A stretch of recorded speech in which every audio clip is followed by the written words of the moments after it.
Shalom à tous, Baruch Hashem, Ashken Otov Chelkenu. On a le scrut de continuer le Sefer Brit Shalom, le jardin de la pureté. Rappelez-vous que c'est un cours exclusivement pour les hommes. Donc, mesdames, je vous renvoie à un autre cours. Et on continue avec cette notion fondamentale de la préservation des yeux et de tous les orifices du visage qui permettent d'alimenter le cerveau. Et de reprendre cette notion fondamentale que qu'est-ce que l'homme? C'est ce qu'il a dans son cerveau.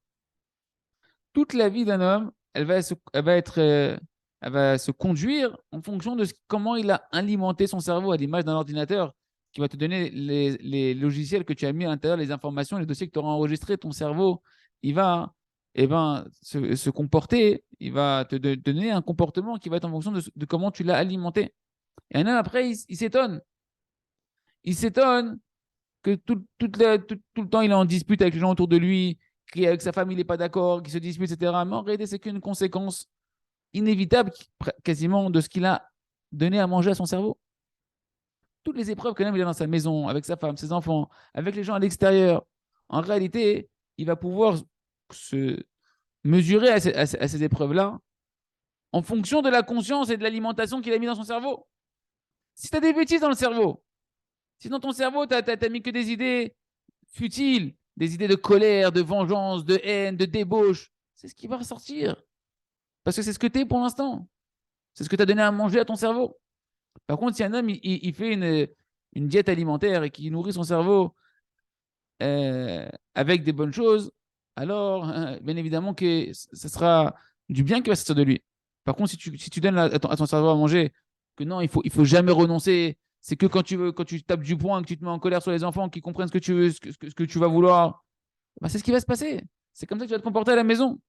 Mais si tu donnes à manger à ton cerveau avec des bonnes pensées, que par exemple, Loa Kabdan Melamed nous enseigne le Chachamim, celui qui est rigoureux, il ne peut pas être un enseignant. C'est marqué également que les paroles des Chachamim, des sages, elles sont entendues benachat, quand elles sont dites posément, calmement, et qu'une langue douce, elle peut briser les plus grands rochers. Toutes ces paroles-là de nos sages, Ken, si tu t'en alimentes et que tu te les répètes, eh ben c'est comme ça qu'au final, tu vas pouvoir réagir dans ta vie. Au passage, le Rav il nous raconte un petit chidouche qu'il a reçu d'un des tzadikim, que les initiales en fait, du pasouk que dit Shlomo Amer dans Kohelet, Divrei Chachamim, Benachat Nishmaim, les paroles de nos sages, elles sont entendues lorsqu'elles sont dites calmement, c'est-à-dire qu'il faut parler posément, tu veux que ça rentre dans le cœur de tes enfants, dans le cœur de ta femme, dans ton ami, et ben c'est pas en t'énervant, c'est pas en tapant du poing, c'est pas en t'excitant, c'est en parlant calmement que ça va rentrer.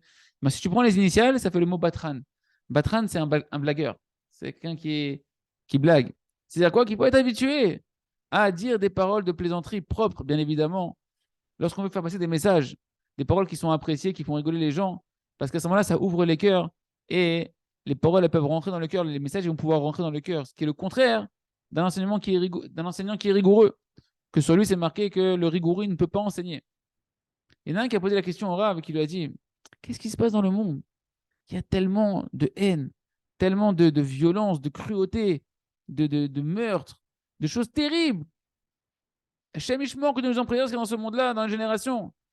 Pourquoi? Et le Rav lui a dit, tout ça, c'est qu'une conséquence de ce que les gens ils se nourrissent dans leur cerveau, avec l'Internet, avec toutes les sortes de, de, qu'on appelle ça, d'ordinateurs, de smartphones, de toutes sortes de moyens technologiques, tous les films que les gens ils mettent dans leur tête, etc. Et les gens, ils voient, il a dit le Rav, ils voient tellement d'impuretés en quantité, et qui se nourrissent de cette impureté en quantité, que ça devient une grande composante de leur cerveau. Et ça enflamme leur cœur d'un feu étranger. Et ils perdent en réalité tout le contrôle qu'ils ont sur eux-mêmes, qu'ils avaient jusqu'à présent. Et c'est pourquoi des fois on voit également des atrocités en quantité, des choses, un match, que ces gens-là, s'ils n'avaient pas vu ça de leurs propres yeux, ils ne l'auraient pas fait. Mais à force de voir des choses terribles, et te dire oh, ça va, c'est normal, et ben les gens ils se comportent comme ça. Ça devient une partie d'eux-mêmes. Ça rentre dans les gens une cruauté et une atrocité qui Dieu nous en préserve. Et ça détruit en réalité le peu de bon trait de caractère qu'ils avaient acquis dans leur jeunesse, la miséricorde et la pitié qu'ils avaient acquis. Et eux, ils se comportent en réalité qu'en fonction de ce qu'ils ont eu de ce qu'ils ont mis dans leur cerveau, que Dieu nous en préserve, de ce qu'il y a dans le cerveau dans notre génération. C'est pourquoi, les amis, c'est très, très important de se sevrer de toutes les séries, de tous les films, des informations qui sont de la désinformation, qui sont de l'hérésie, qui sont des. Que toutes ces choses-là, de faire attention aux enfants, de ne pas les mettre devant des écrans. Parce que un enfant, tu le mets devant. C'est une parenthèse que j'ouvre personnelle, mais un enfant, tu le mets devant un dessin animé gentil, ça va être bien quand il a 5 ans, 6 ans, 7 ans, et puis à un moment donné, il va grandir, il va dire, je veux plus des dessins animés, il va vouloir autre chose, et lui, il n'est pas conscient qu'il est en train de s'alimenter de haine, de violence, de débauche, etc. Et après, on s'étonne que la génération d'après, elle est catastrophique, et Ratsan Kadosh Baruch Hu nous préserve, qu'on puisse prier énormément dans la joie et dans l'espérance en Kadosh Baruch Hu, qui nous donne la force de se déconnecter de tout ce monde de mensonges et de pouvoir s'alimenter, d'alimenter nos cerveaux, de nos femmes, de nos enfants, de notre entourage, que de bonnes notions, Beth Hashem, afin de se comporter à l'image d'Hachem, Chazak, Ve Nitrazek.